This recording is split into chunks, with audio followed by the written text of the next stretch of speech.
Hey again, everyone. I'm Jacob Durant with JDL Access, and once again, I have Danielle Bargull here with me. If you watched the first video in our series, you know who we are and why we're here. If not, to quickly update everyone, we're with JDL Access, and we help medical technology companies navigate reimbursement challenges. We provide patient support programs and work with payers to improve policy coverage.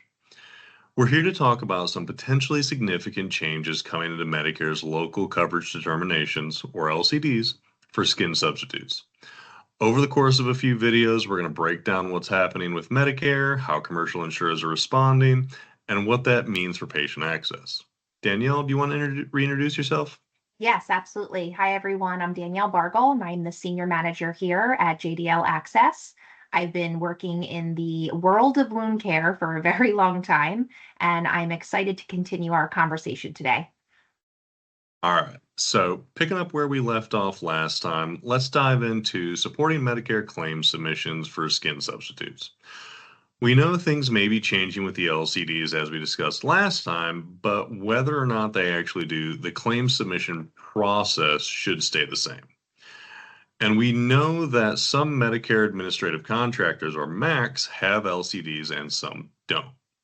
So, how does submitting a claim that are part of a policy versus those that are just reviewed for medical necessity differ? How would you handle a case for a MAC that has an existing LCD, for example? Sure. So typically, when there's a policy in place, for example, the First Coast policy, which is titled Application of Skin Substitute Grafts for Treatment of Diabetic Foot Ulcers, also known as DFUs, and venous stasis ulcers, also known as VLUs, of the lower extremities, processing is pretty smooth.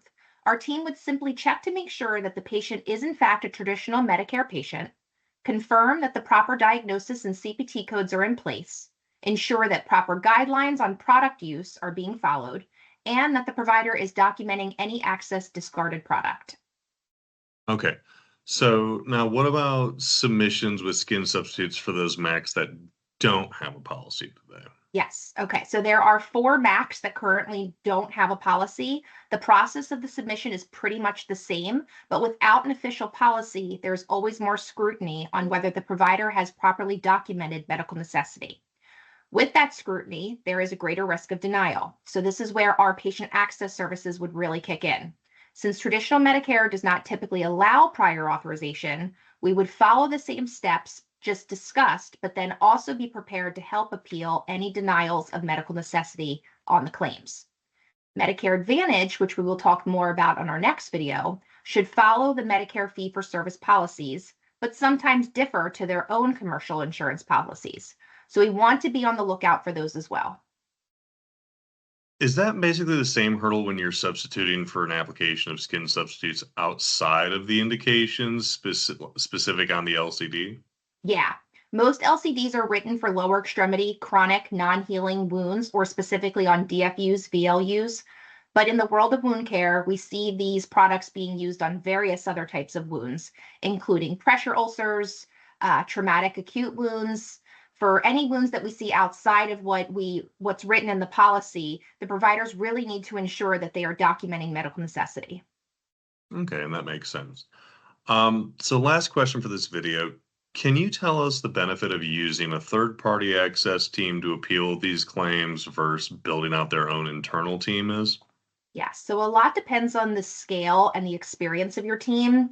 For larger organizations, they might have an internal market access team in multiple divisions.